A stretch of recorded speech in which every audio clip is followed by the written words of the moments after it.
So what's really cool with the movie as of right now, I saw that in the media and in the news articles, they're like popping up. Like the Roaring Game is like popping up like crazy. So I feel like there's some kind of something magical brewing in that, like in this cast. You know what I mean? With the way it's coming up on the Hollywood Reporter and all that. That's how does that feel for you on your end? It just feels so good, man, because I don't know if a lot of people in the chat certainly won't know this, but I'll tell the quick backstory. I wrote this script 15 years ago when I was like 24 years old.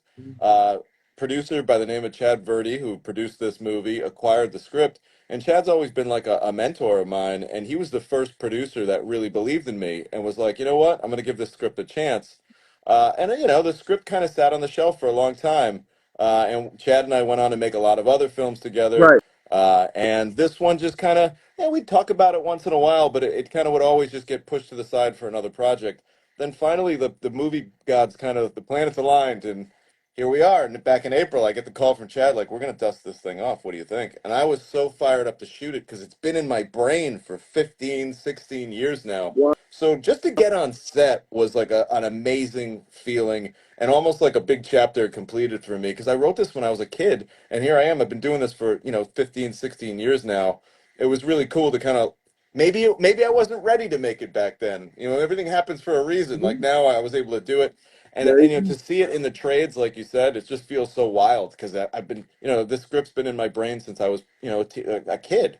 So it's really exciting, and I think part of it too is it's a real positive story. I mean, it's about an obscure sport, right? We've all seen curling on TV and the Olympics, and we're like, what the hell is this game? What are they doing on the ice? It's kind of right. a fascinating thing to watch.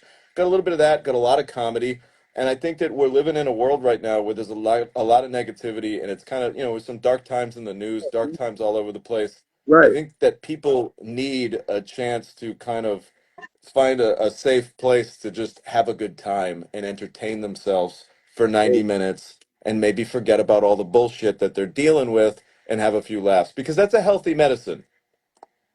Right, right. I think that that's what, for me at least, what I saw immediately when I was watching this whole story unfolding and looking at the techniques and everything on set. I just imagined like you were about to make the new dodgeball on steroids. Like it was, That was that's how the it goal, feels. bro. That was the goal. My cinematographer Marcus Freelander, producers Chad Verdi Jr. and Paul Luba. Like that was our mission in the beginning. We were like, we're gonna make our version of Dodgeball, Kingpin. You name Happy Gilmore, name that sports comedy. Man, This is I, our I version of that. I think you've done it 100%. Now, the big question that everyone's been asking me like 24/7, how was it working with Mickey Rourke? That Mickey Rourke is a legend, man. What can I say? I think there are a lot of words that come to mind when I think about what it was like to work with Mickey.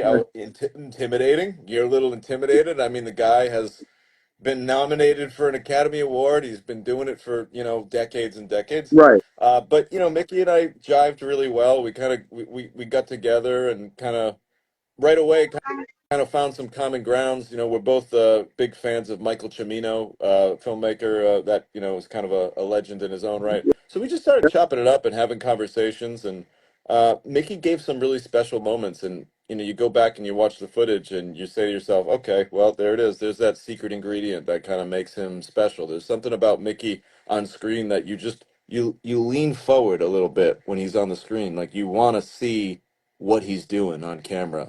So I had a great time with Mickey. wow, that's awesome. So, what was your biggest challenge with being a director for this film?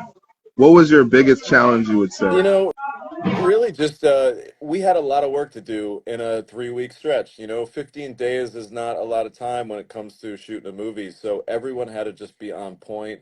And there were a lot of moving parts. It wasn't a tiny cast. There was a lot of cast members.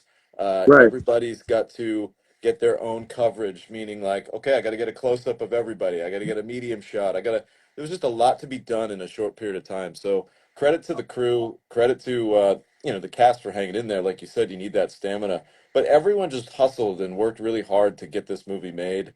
And it's kind of crazy too, because like you said, sometimes the biggest challenge for an actor, and you probably dealt with this yourself, Okay. you'd be just like waiting for hours and hours, and then it's your moment to come in and do your thing, and you've only got like one or two takes, maybe three if you're lucky.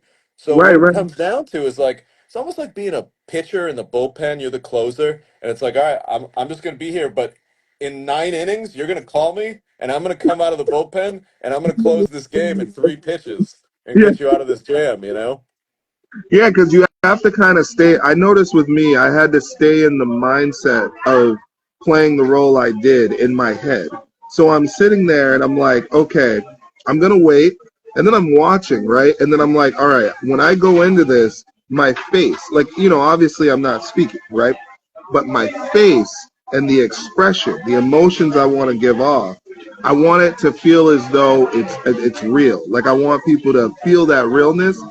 So, I even watched it with Darren. He kind of just stayed in character. When even like it was very interesting with him and the other gentleman. What was the name of the other cast member? He's gonna be in Till Death, I believe. He's in that movie with you. He was Oh, the Danny Limelight. Is it Danny Limelight? Danny. No, not Danny. The other one, the gentleman with the suit. He had a suit. Oh, He was with Darren. Eric Lutz. Okay, him. Yes, yes, yes. Yeah, yeah, There- yeah. Eric's a great, talented actor too. right, right. They were all, I saw that Darren, him, and a bunch of other guys, they were all staying in character. They were like, they did not leave that mind state because they're waiting for hours and hours to do each little clip and scene with you. But the chemistry I saw when he was working with you was fascinating because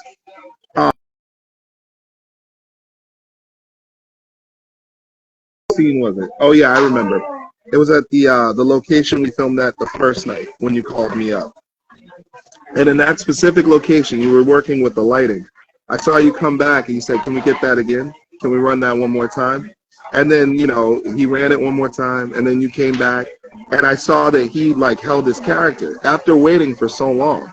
So then when I came into the picture and I was like, you were like, "Okay, Sweet Tooth, I need you to stand here." And I'm like, "You just want me to stand here?" And you're like, "Yeah, just stand here." And then I was like, "Okay." And then I looked at Tito, my boy, and he goes, "Yo, like, let's do something. Like, let's do something with our face. Let's say a lot without saying words." And we did. And then you came up to me and you were like, "That was good. You really like," and I You was shocked. I was Here's shocked what that no, you. you did, and listen, I'll give a spoiler alert. Here's what you did. It was really cool. The gentleman you mentioned, Eric Lutz, was shaking hands with a bunch of people, but then something takes his attention away, and he looks away, and he was just about to get to your hand, like he was gonna shake your hand, and then something took his attention away, and you made this little subtle face. You just go like, okay. It was kind of just like it was just like a little like, what the fuck? All right, I guess you don't want to shake my hand. And it Right. was very small and subtle, but like. Man, sometimes the best moments for an actor are the small moments, just those little subtle slices of life, bro. Just things that happen in real life that we can relate to when we watch them on screen. And I think that's what was great was working with you and watching you. You were doing a lot of that's what I feel with you as a director. You try to make it feel as though not they're only watching a movie, but they're getting immersed into the life of whatever character is being portrayed. Like Well, they're living it with the story.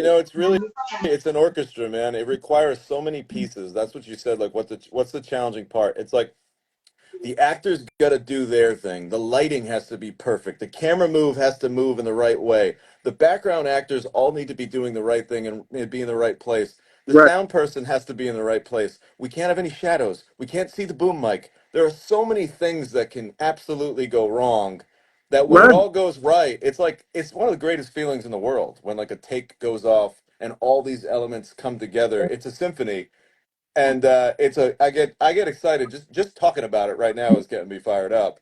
So No, I get I love it, man. But the right. challenges are Curling. What was the what about curling caught your eye? Like I'm so interested in that. Like what about curling? What possessed you to do that? well, it's funny, man. When I was a college kid, I used to spend a lot of time on my friend's couch sampling various types of cannabis and just kind of goofing off with my friends. And I remember we'd be like, ripping a massive blunt and watching the Olympics, and we'd be seeing curling, and we'd be like, what the fuck is this? They give Olympic medals for this? Like you throw a rock on the ice, and I'm like, what? We just thought it was the most like fascinating. Yeah, We were just I get it. I fascinated get it. by the Right. sport. Right. And then I said to myself, what's unique about this sport as I'm watching it? Most sports like, track and field or hockey or, Right. even like, skiing, you need to have these like natural abilities. Like I'm incredibly fast. I'm incredibly strong. Right. With curling, you're literally throwing a rock down a sheet of ice and then you sweep. There's really no natural skill set. So what I figured is any able-bodied, semi-athletic person, if Right. they dedicated their life to this, they probably Right. could be halfway decent. And then I thought of the main character, Ricky, who is basically a janitor. And I said, well, wow, janitors are really good at sweeping. I bet you that would be like a cool vehicle to tell the story, like this janitor who has this ungodly ability to sweep like the wind. Yeah. What if he was able to find that place where he can kind of showcase that skill? And sure enough, curling was the sport. Wow. It's genius. Swiffer jet picker upper on steroids. I get it. I vibe. That's literally what my whole reference was. But you know what's great though is it's also a love story as well. So I thought you mixing that element with that was just like I was like, this is gold. Like this is gonna be very funny, and I think it's funny.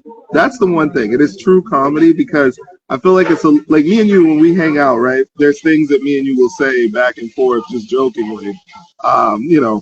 And I felt that presence in the way you were moving this movie, and I was like, oh, Tom's funny. Like I don't know if you guys know in the chat, but Tom is funny. He got jokes, bro. Like this man. I used to get in trouble all the time in school for being trying to be funny. So it's nice to find a place where I can actually, do some Yeah, good actually, with my nonsense. yeah, yeah. I know. And it's funny too because I know that when because Chad has been with us before, hanging out too, and I think it's funny like just the dynamic and generally, we're talking about trading cards. That's what we generally Right. do. Apparently, Darren also has some trading cards, I guess too. Well, I don't want to give away any secrets, but word has it that Darren has some pretty cool old school Magic cards. Like, maybe not the first run, but like the second or third run, like mid '90s stuff. And he says, "Look, I haven't touched it; it's all packed away." I bet you he's got some gems in there. Chad, I Chad think. is an awesome collector. He's got some phenomenal Pokemon cards. So it's kind of fun to be able to work with people that you also kind of share that with too. Uh, you know. We'll be. There's been plenty of times on set where it's been some downtime. We got a couple of minutes, and me and Chad are both looking at. Oh, what are you looking at on eBay? What are you looking at on eBay? We're both like watching a card, killing some time. What are you looking at? Well, what do you got there? So yeah, we have a lot of fun together, and it's great working with Chad because he's like a brother too. It's like having this kind of relationship with somebody that you get to work with. Chad's good at a lot of things. Like on the movie, like he did a couple stunts on this movie. Like he's just got the ability to kind of. It's almost one of those guys like anything he puts his mind to, he can do. Yeah, exactly. I was watching that reel that you guys posted of like you like all the filming stuff you guys were doing, like you jumping off of a couch or something like that, and Well, there might have been some wrestling happening. oh,